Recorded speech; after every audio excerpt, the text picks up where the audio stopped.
Hey now, welcome back to the Deadology Podcast. From Pencil Hill Studio, New Paltz, New York, I'm your host, Howard Weiner. Today is October 14th, 2025. This is Season 3, Episode 18 of the podcast. And just thinking about today's date, October 14th, I was in the Hartford Civic Center 42 years ago tonight. October 14th, 83. An amazing show immortalized on Dick's Pigs Volume 6 with the awesome Scarlet Fire, perhaps the best one the Grateful Dead ever played. Obviously, that's up for debate, but definitely a top-notch Scarlet Fire, Estimated Eyes. And by the way, that's not the topic tonight. We're going to go back to 1982, a Madison Square Garden show, September 21st. Awesome first set, really good second set, but it's one of my all-time favorite sets of music to listen to. Just unparalleled beginning to end of that first set is amazing, and there's going to be a lot of audio highlights from it. By the way, September 21st is a date that I highlight in my book, Deadology, the 33 Essential Dates of Grateful Dead History, because there's 4 incredible shows on this particular date. You got the Philly Spectrum from 72, 9/21/72. I'm sure, as most of you know, that's a epic extravaganza, one of the best shows of all time. They played the Spectrum again the following year, 73. And they also played Paris, 1974, at the end of that European tour. So September 21st, 4 great shows right there to start off with. But Madison Square Garden on that night, just incredible excitement. So to open the show, John Scher comes out to introduce the band. And as far as I know, he's done this on 3 occasions. The other 2 shows are phenomenal classics also. Englishtown 77, obviously, and Giant Stadium 78. Cher introduced the band. And at those shows, they turned out to be awesome shows, but the introduction itself had no impact on the show. The shows were what they were, regardless if Cher introduced them or not. There's something about this introduction. It's just Cher is on the money like the band's going to be throughout this first set. And I'm going to play that the intro for you. But it kind of kicked the band into gear or something, man. It's just like you hear Cher do that intro. And then the band jumps into playing in the band, and they are just smoking from the beginning. This is one of those nights where everybody in the band, it's not just a great night for Jerry. It's everybody in the band is kicking it. And the Cher intro inside of Madison Square Garden with all that energy and the crowd going nuts just took the band to another level. So yeah, this first set is so great. There's a ton of audio highlights. Let's jump right in and hear that intro and the sung part of Playing in the Band. Good evening. On keyboards, Rick Midland. On drums, Mickey Hart. On drums, Bill Kreutzmann. On bass, Phil Lesh. On rhythm guitar, Bob Weir. On lead guitar, Jerry Garcia. Please welcome back to New York, the Grateful Dead.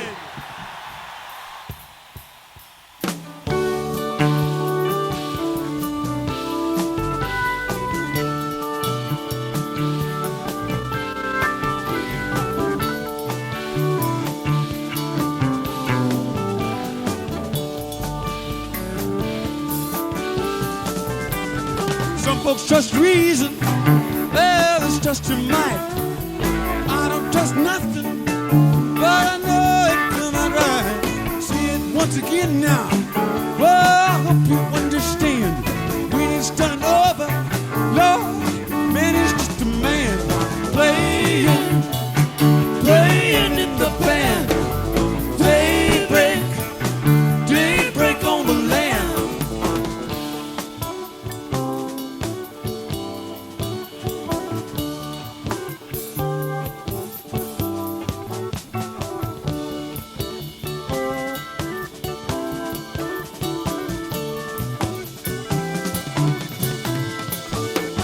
Some folks look for answers, others look for fights. Some folks up in treetops, just looking for their kites. And I can tell you future, oh, look what's in your hand. But I can't stop for nothing, I'm just playing in the band. Playing in the band. Daybreak on the land.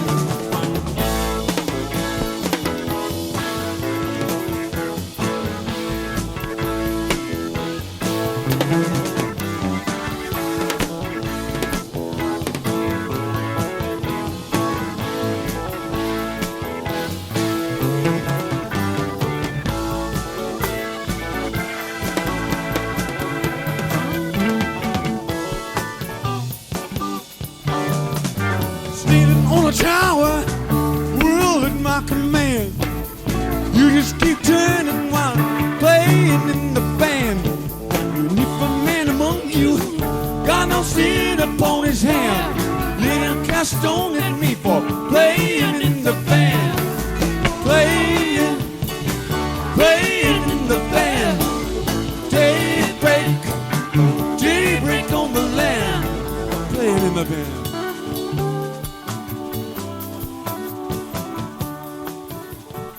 All right, we're going to get back to some more Playin in the Band very shortly.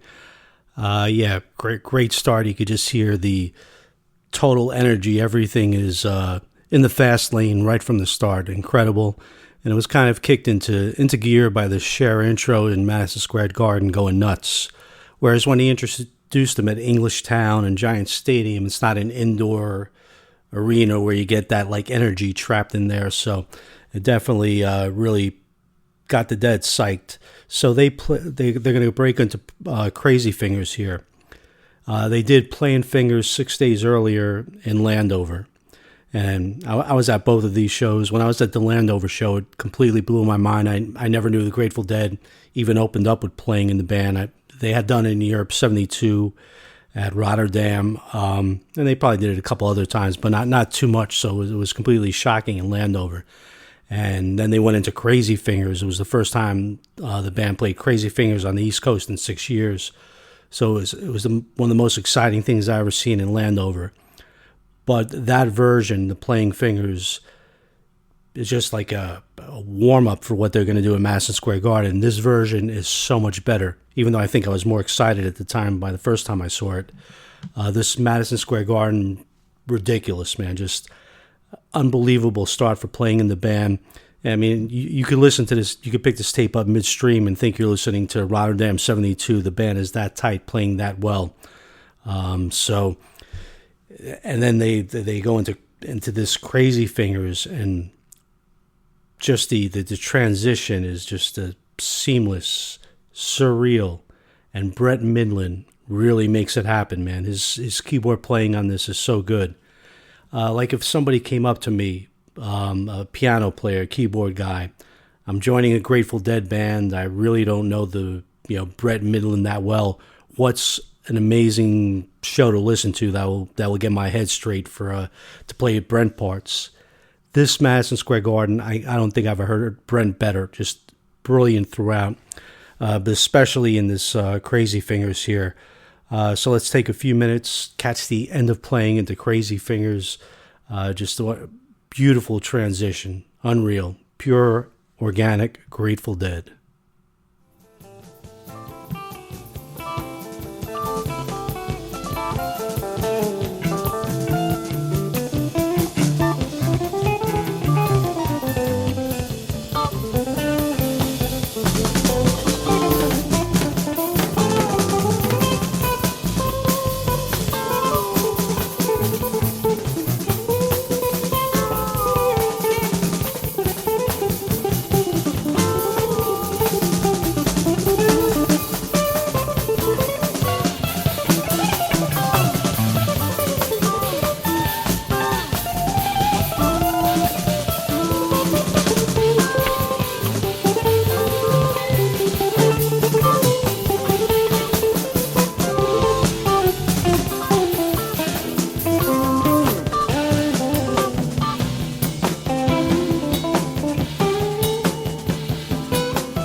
like crazy fingers, fields of fragile thunder.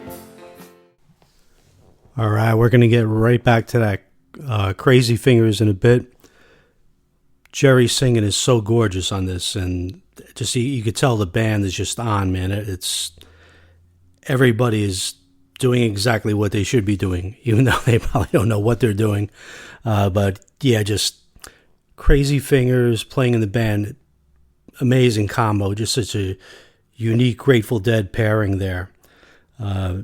Almost they were years apart, but it seems like they were almost made for each other. Just that strange, hypnotic mojo that only the Grateful Dead could pull off, man. No other band plays a song like Crazy Fingers, and just hear the longing in Jerry's voice and the emotion matching it with the guitar.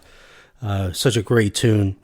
And as I mentioned earlier, Brent, just his keyboard licks on this, it's like magic. It's like sprinkling pixie dust on top of the music.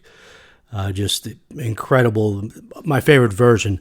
I've listened to the first set of this 92182 as much as any set I've ever listened to, pretty much. It's I've heard this thing like maybe 1,000 times. Just absolutely this first set, the whole momentum, everything that music should be is kind of captured here on this night in Madison Square Garden.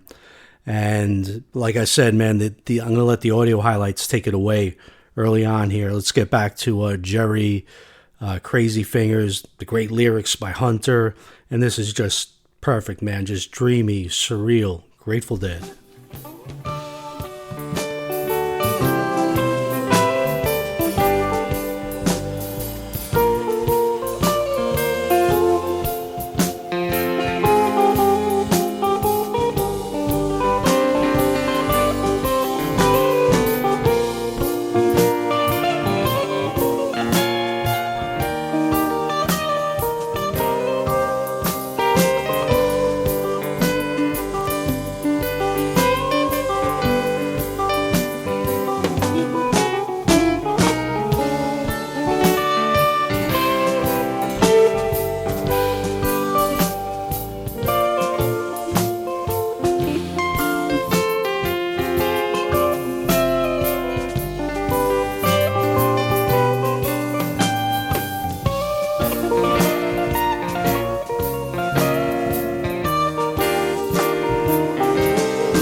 Never could reach it, just slips away, but I tried.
Hey, there you go. The first two songs of 92182. We're only two songs in, but we already got three audio highlights out of that. I mean, that's how phenomenal this show is, and everything about it. Madison Square Garden, how phenomenal that is. The Grateful Dead for being able to open up a show with this kind of music, playing fingers. They did it in Landover, very exciting, but this is just brilliance right out of the get-go. And how does any band play in front of 20,000 people play something like that moody, that hypnotic, that crazy? And the audience, they had the audience in the palm of their hand, man. This was gold, man. Everybody was just eating this up. Just very unusual to see something that truly Grateful Dead right from the beginning, that gorgeous playing crazy fingers. So lucky to have a soundboard of this tape, had a soundboard all these years. Awesome show. I think it was released on the In the Garden box set, as it's called, In and Out of the Garden. The 6 shows from Madison Square Garden from 81 to 83. Pretty cool box set, all great shows. I don't know if there's a better set on that box set, and there's a lot of great sets than this one from start to finish. And just to prove the point, here comes the greatest Uncle River of all time. And that's why I listen to this so much, because it's every single song is a home run, close to best ever versions. And also just this really is amazing. You got 2 different song combos here, right up the Grateful Dead's alley. No breaks between songs and no indecision. They're just in the flow here. But to go from that, what I call it earlier, the organic, pure psychedelic Grateful Dead of playing fingers, into Me and My Uncle and Big River, and just how great the start was. It breathed something into Uncle River, because this is the best Uncle River I've ever heard. Whenever I hear something, I always try to measure it up to this one. Uncles are pretty much, they're hard to rate, but I mean, this one is just on the money, perfect pacing. It's breathless, man. It really brings the whole story across. And then you go into Big River, one of the greatest songs of all time. Johnny Cash, man, and what the Grateful Dead did for it, because I bet more people know Big River from the Grateful Dead than they do Johnny Cash, or at least probably 50-50. So, yeah, and this version, unbelievable. 1977, I think, has the best versions of Big River with the best jamming from Garcia. Buffalo, to name one, a favorite of mine, and I can't remember exactly. I heard another 77 one the other day. It was spectacular. But this one is longer. Jerry goes off like crazy on this. There's like 7 rounds. I think it's the longest I ever heard. He goes, it's about, it sounds like he already hit the peak. The jam should be over. You would be thrilled with it. And then he brings it around for 3 more rounds, brings it down, builds it back up, takes it places you never imagined the Big River could go. So yeah, we're gonna check that out. But also, once again, Brent Midland's playing. We're gonna start from the Brent solo and then go into the last verse. Brent's playing on this is brilliant, man. Like if I had to enter a dancing competition, I don't imagine that happening really any time. But if I had to enter one, I'd probably use this Uncle River to dance to, which is incredible. Just that the band was doing, it's like they're doing 120 down the highway during that Playin fingers, and they just went off the exit ramp at 120 into Uncle River, totally different territory, kick ass, take names, cowboy, rock and roll. Only the Grateful Dead can make that switch and make it seamless. So here, let's dig some of that Big River, starting off with the amazing Brent solo.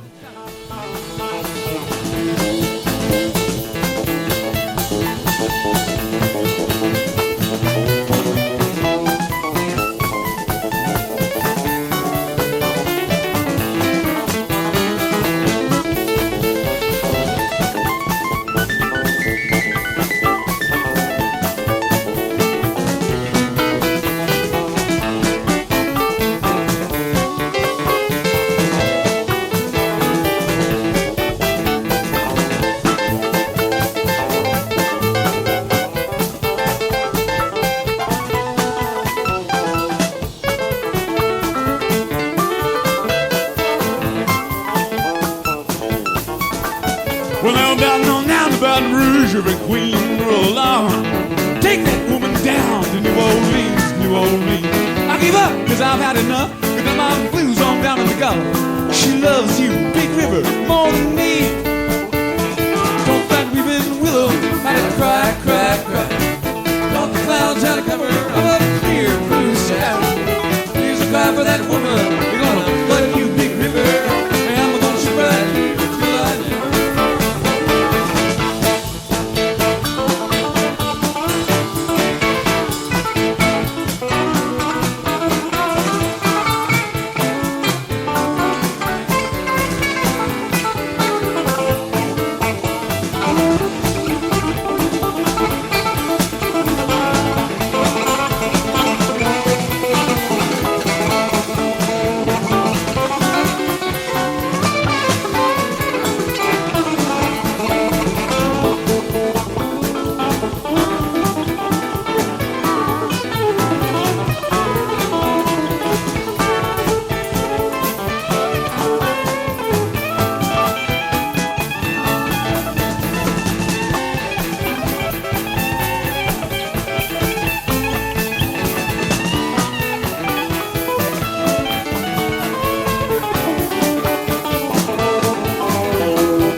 Talk like weeping willow, had to cry, cry, cry. Dark clouds had to cover up a clear blue sky. Tears cry for that woman, they're gonna flood you, Big River. Yeah, I'm gonna sit right here till I die. I'm gonna sit right here till I die. I'm gonna sit right here till I die.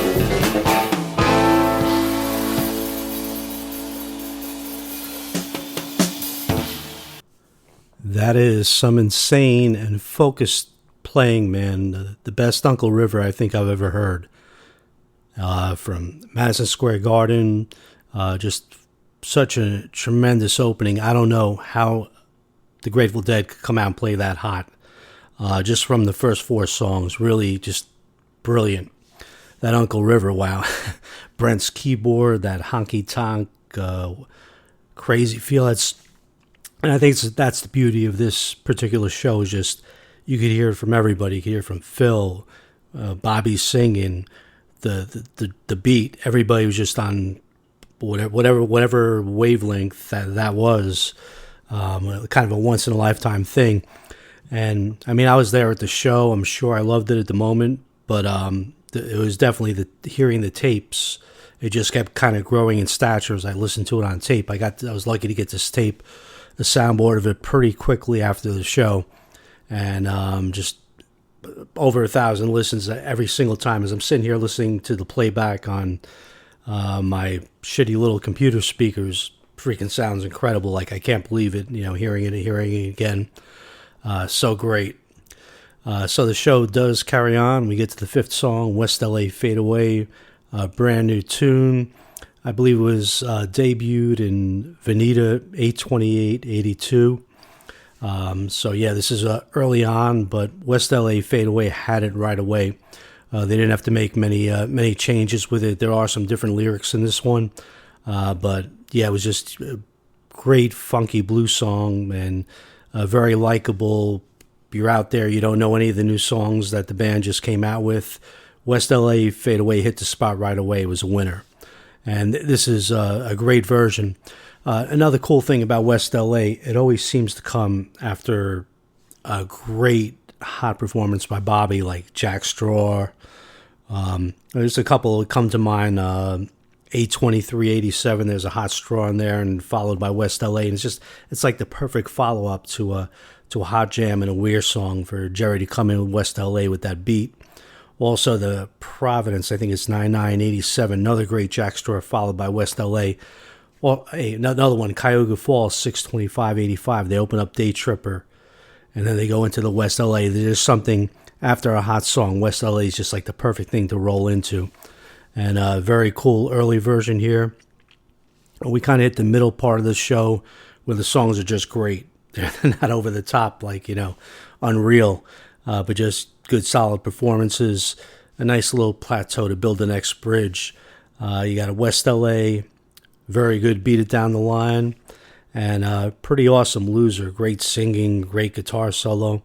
Loser is one of the more consistent songs where, it's always really, really well performed, but it's hard to say that one's like a much better than another. It's to say it's the same would be totally inaccurate, but Jerry always does the job, and Loser, Ramble on Rose. But 82, man, just Jerry's voice, as we heard in the Crazy Fingers, he's spectacular, man. I love 82. Jerry singing better than any year. Especially as a singer for Jerry, which is something he grew into being a great singer. Early in his career, he had the voice, but once like the 80s came, he really turned into a spectacular singer. But unfortunately, he lost. He had vocal problems, which his voice was much purer when he was younger. But he actually became a more talented singer, I believe. And just 1982 had that nice mix where his voice wasn't shot, but he had matured to be a great singer, and you hear it on all these versions. And on this evening, Great Loser. So that's 5, 6, 7, 8th song of the night. Looks Like Rain, and I've probably stated here before in this show. Not probably, I've stated many times. Not a huge fan of Looks Like Rain. I like certain versions. Not sure what it is. It just didn't transcend with me where I hear the song, I'm like, good, but there are great versions, from different years that I still love. It might be just one of those things. You hear a song like Led Zeppelin, rock and roll. I love hearing it now, but there was probably like a 20-year period where I heard so much Led Zeppelin, I couldn't take the song anymore. Maybe that's the factor, and why I don't love Looks Like Rain. But here we go. This song is an outlier. It's just totally feeding off the energy of the night. Really cool version. Bobby's singing great. Garcia's got the leads exactly where you need them. And then they hit the ending part. And some of these 80s Looks Like Rain, Weir goes into the whole thing. Rain, look away, rain, go away. And speaking of rain, we just got over a northeaster here. Couple 2-3 days of rain, and I was singing Rain, Go Away. Hopefully tomorrow will be a little sunnier, but so Looks Like Rain here. Weir is just pulling out all his little hodgepodge sayings, and Rain, Go Away. He's got the cursing going, can't take no more rain today. He's doing all that, but it's weird. On this night, he's doing it with like a perfect cadence, which makes it irresistible. And also, part of the cadence is brought out by the band because everybody in the band is into it. Like, this is the greatest song we ever played. There's like that type of intensity to this performance. And of course, Garcia's pure genius on the way going home here during this Looks Like Rain part. And I mean, he's just hitting different things that he never hit in It Looks Like Rain before and would never hit again. And I think that's what makes this performance so striking.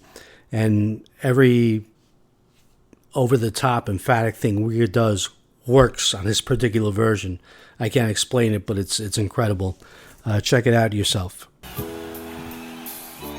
Breath is strong to come, for it sure looks like rain. Breath is strong to come, because it sure looks like rain. I'm going to say it again. Breath is strong to come, because it surely looks like rain.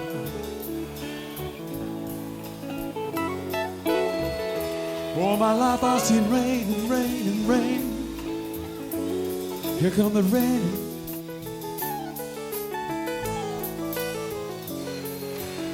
Every day I've seen rain and rain and rain and rain. Here come the rain.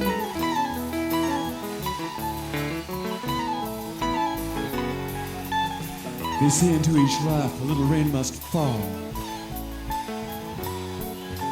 But it just ain't fair when you get it all. No. I said, rain, rain, go away. I can't take no more rain today. Go away, go away. I say, rain, rain, go away. Can't take no more rain today. No.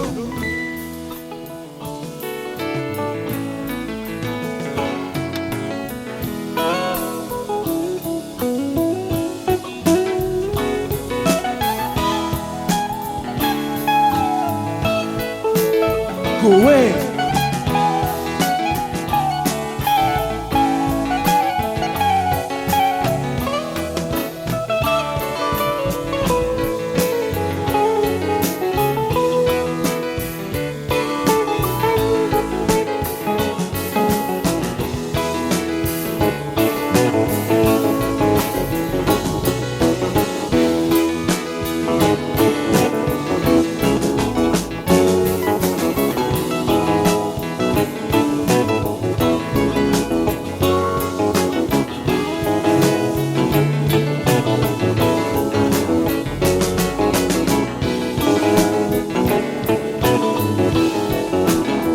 Listen, looks like rain and it feels like rain. Go away.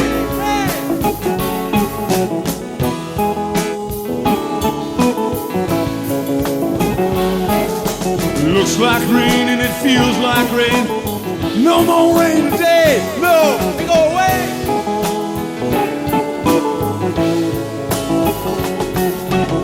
All my life I've seen rain and rain and rain and rain, and here comes some more rain.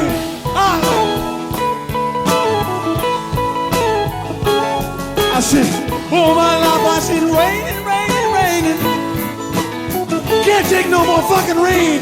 No. Rain, rain, go away. No more rain, no more rain today. Rain, rain, go away. I say, looks like rain, feels like rain. Oh Lord, here comes the rain.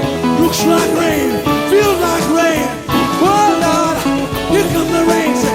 Looks like rain, feels like rain. Here comes the rain.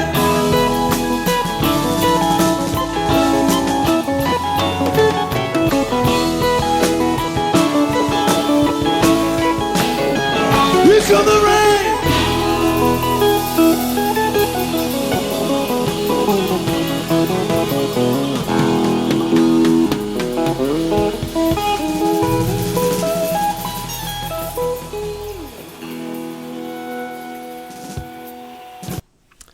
Hey, as I'm listening to this right now, I'm just kind of blown away by how good both effects are working. Individually, the musicians, you could hear them, they all sound great.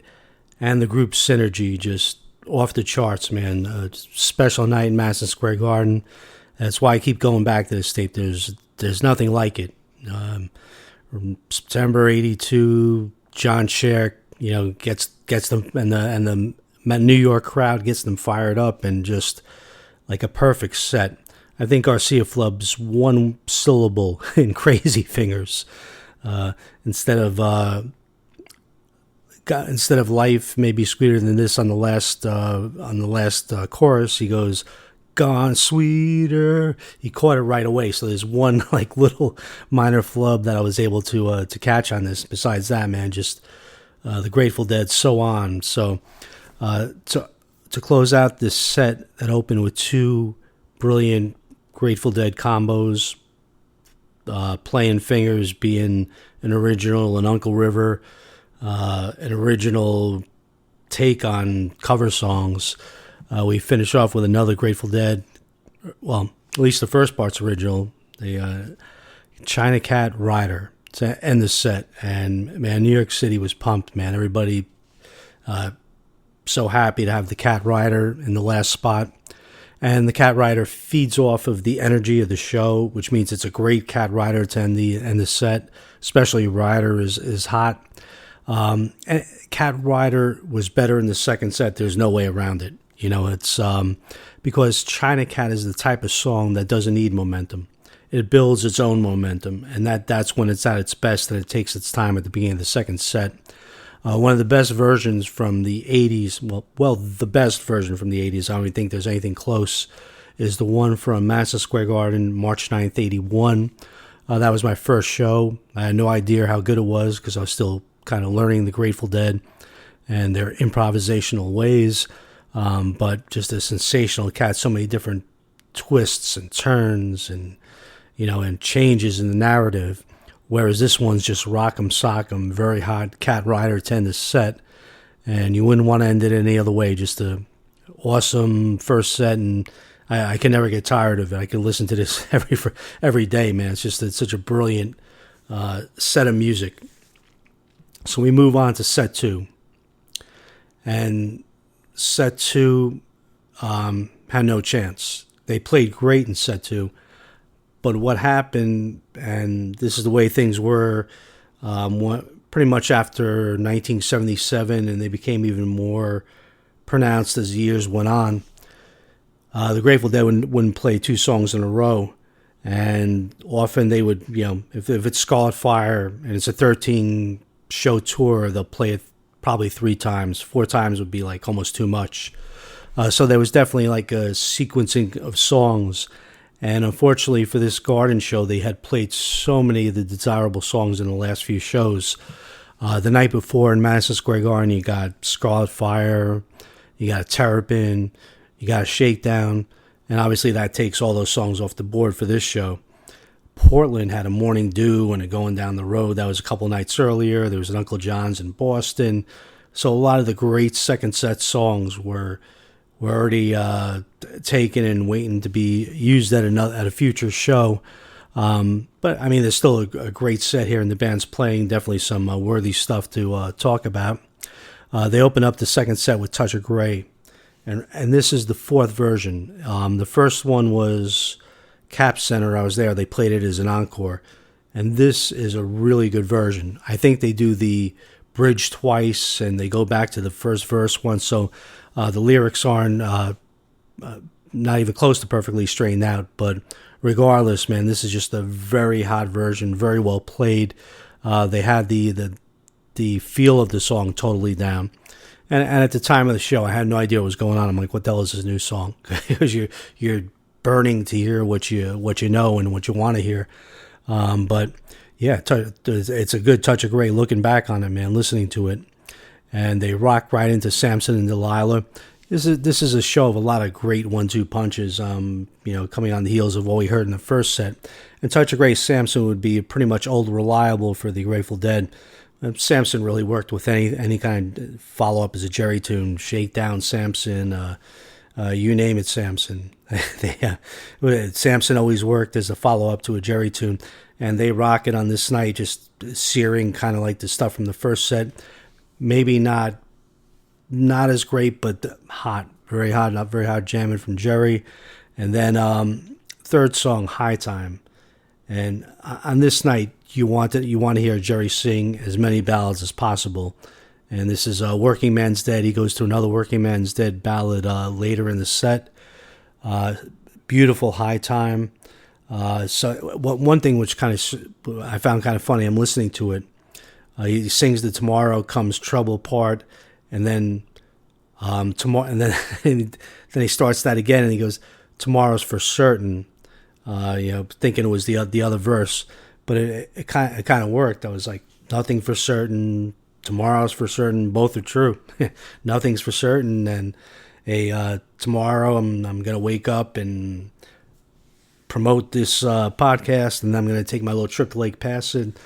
Tomorrow is always for certain, if you think about it before you go to bed, until one day it's not. And the Grateful Dead get into that as Black Peter rolls along.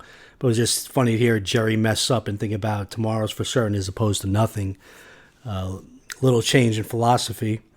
So but it's a great version. Jerry singing is dead on. And then they bust into Estimated, so things are going into pretty typical fashion for this second set. Very hot Estimated. The band's ripping. It really seems like it's taken off and the set might go somewhere. 80, this was like a very good period for Estimated Prophet. The jam's going great at the end. And here comes our next highlight. So they're ripping it up, and it sounds 1,000% like they're going into Eyes of the World. It doesn't happen, but it's a huge Ice tease. You're listening to this, you're like, definitely it's going to be Eyes of the World. But regardless, it's a very hot transition jam.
How's that for an Eyes of the World tease, man? If you're there, you're thinking Eyes of the World, but then once they don't really turn the corner on it, you know they're going into something else. And here's my weird story from that night. I don't know if I felt it that night, but an incredible, almost impossible fact. It took me 22 shows to see my first Eyes of the World. Now, anybody seeing their first show in 1974 and seeing the Grateful Dead moving forward, it would be almost impossible to go 21 shows without seeing an Eyes of the World and then catching your first one at your 22nd. But my first show was Estimated Uncle John's. Ain't complaining about that. That was hot. Then the show before this one, the last time I saw Estimated, was Estimated Drums. I seen Estimated everything, but not the most obvious combination Eyes. Somehow I just kept missing it. The one night I would miss on a tour, and this is why I started going to every show on a tour when they came east, is you miss 3 or 4 nights, you're like, oh my God, I missed that song, but just improbable to go to 21 shows and not see Eyes of the World. My first one was in Providence, 1983, April 20th. And, man, I was ecstatic, man. And after that night, I saw Eyes like 1 out of every 3 shows moving forward. So the thing that going back to this night in Madison Square Garden, must have been brokenhearted at that point, man. I must have thought I was going to hear my first Eyes of the World, and it crushed me that they didn't play Eyes of the World. So they played it 3 nights earlier in Portland. They still could have done it, not against their unofficial rules of the time, but they did like to mix it up. You get your estimated Terrapins, your estimated Uncle John's. This was estimated He's Gone. The only problem with He's Gone after estimated for me is He's Gone can't feed off of the estimated. And estimated has such electricity. Eyes of the World could feed off it. Uncle John's could feed off it. St. Stephen was a great pairing for estimated. They only did it a couple times in 1977, but that was an unbelievable pairing. Even Terrapin, the Terrapin doesn't need electricity, but estimated has that weirdness where you could just slide into Terrapin. And He's Gone's a great song, but for some reason that combo never. It's like He's Gone's not utilizing estimated profit. It just He's Gone's a song that just starts kind of on its own pace. But once again, this is a great night for Garcia's singing, so the He's Gone's really good. And at the end they fiddle a little bit of an instrumental that almost sounds like trucking, but then they break into drums, and there was just energy this night because the drums are it's invigorating. It just it keeps your attention right from the time He's Gone is over. So it's a really cool drum solo. And then the side 2, it's hard to rave about because of the songs they selected, but nonetheless, it's a interesting combination on this night. Space into Throwing Stones. Once again, I believe this was the 4th version of Throwing Stones. They played it 4 times in a row. It was first played in, I believe it was Portland. 9/17 was the debut of Throwing Stones. They played it at Boston Garden the next night. They played it the night before in Madison Square Garden. I think they went into Sugar Mag after it, which was pretty cool.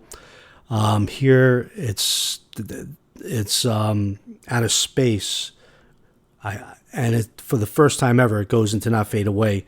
So instrumentally, Throwing Stones had to mature a little bit, but it's still a pretty good version. And this is infamously the first Throwing Stones Not Fade Away. But these songs were destined to go together. Just the chord sequencing just lines up with the E and the A's, and just songs that had to go together, were made for each other, inseparable. And my problem with like Throwing Stones Not Fade Away, Throwing Stones was a pretty cool tune. It almost deserved a little more freedom to go into other songs. Early on, you would hear stuff like Throwing Stones Stella, Throwing Stones Morning Dew, and once it fell into Not Fade Away, it was too cookie cutter, and it was like the Grateful Dead almost were giving into the crowd because they were clapping the Not Fade Away thing, and all of it's kind of cool and people enjoyed the hell out of it, but from a perspective of listening to the tapes afterwards, Throwing Stones Not Fade Away was almost sometimes the band was mailing it in with that, and sometimes it added to the joy of a great show. But it was, I think we could all agree, it was probably there too much at the end, too many Throwing Stones Not Fade Aways, because it was that combination undoubtedly was designed a commercial kiddie cookout kind of songs, but. So here we go, Out of Space, Throwing Stones Not Fade Away. I think I would have liked it a lot more if it was presented like that, and then the show went on to a Jerry song, and then it finished off with like a big closer. But yeah, pretty cool Throwing Stones. The Not Fade Away was good. And then they break into Black Peter. And man, what a good Black Peter this is. Once again, you got the Working Man's Dead. Jerry's voice is right there. And he doubles up on the solo in the middle. It's like one of the highest Black Peters, at least the middle solo that I've ever heard. So for the outro tonight, stay tuned for that. We're going to play the Black Peter as the outro tonight. And then it breaks into nice little outro jam, and then it goes into Good Lovin'. Full service Good Loving with Bobby doing his thing, Push Back the Night, and Darkness, and this and that, is really good love. And he went through all the phases of singing that you'd want to hear. Got the crowd psyched up. and U.S. Blues Encore. And just the second set's hot, performance-wise, no doubt. But they used up so many good songs in the past few shows. I think the second set got a little hurt by that here. But hey, once again, man, that first set, thousands of listens, man. I can't get enough of it, and it keeps getting better, even as I'm listening to it here on the computer. And I hope you guys enjoyed the first set and some of the highlights from set 2 as well. September 21st, 1982, Madison Square Garden. Hey, and I just wanted to mention, man, I missed a couple weeks here. I was going to do this show on the anniversary date of the show. I had everything set up, but my internet went down and I couldn't access the musical files. One thing led to another. The Yankees are in the playoffs. I'm watching every game. I don't watch every baseball game during the season. I hardly watch any, but when the playoffs come around, I'm all over it. I watch it start to finish like I did with the Knicks. I missed a few Deadology podcasts back then, but the Yankees are out of the playoffs. I'm back in. We're going to get the Deadology podcast going on a much more regular basis. I think I got something cool planned in a few days. I'm going to make up for some lost time here. And then a week after that, we got Doug Schmel will be back with a great 71. We're going to dig into that. So a lot of good stuff coming up here on the Deadology podcast. Hey, everybody, thanks for listening. Great to be back doing this. Speak to you guys next week. My website, catfishgarcia82@yahoo.com. That's my email. My website, tangledupintunes.com. And once again, I'm your host, Howard Weiner. Appreciate you guys. Peace out.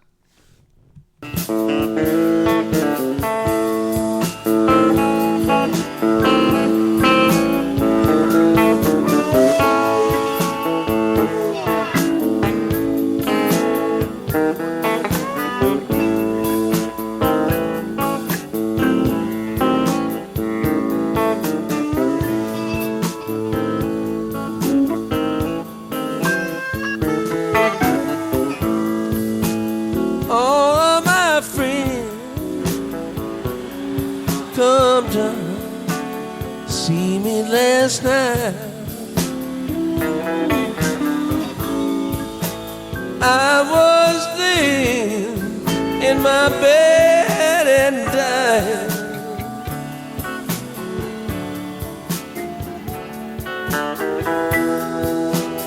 Anybody know from San Angel? See the weather down here so fine.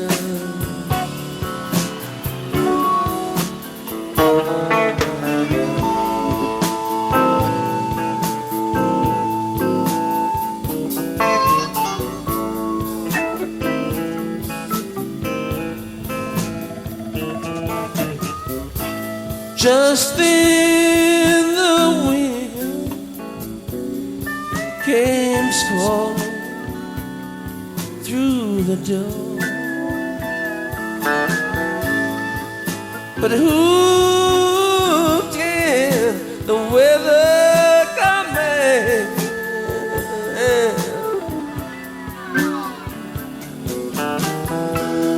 Just wanna have a little peace to die, and a friend or two I love and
and fire. Roll on up, gonna roll back down.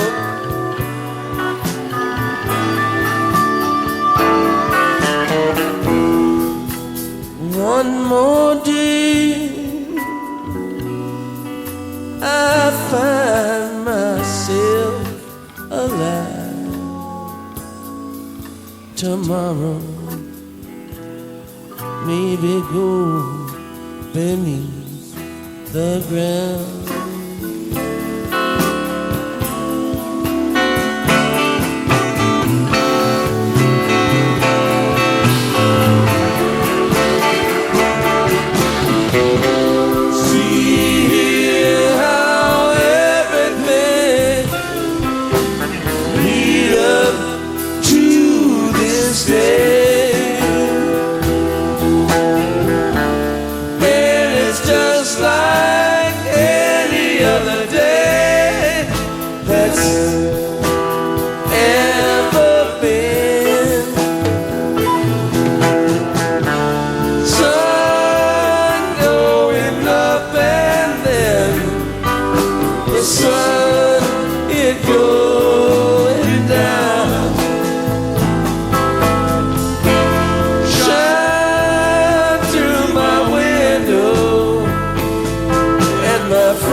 The people might know,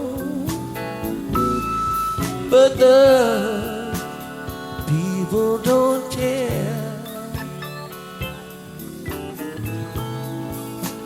That a man could be as poor as me.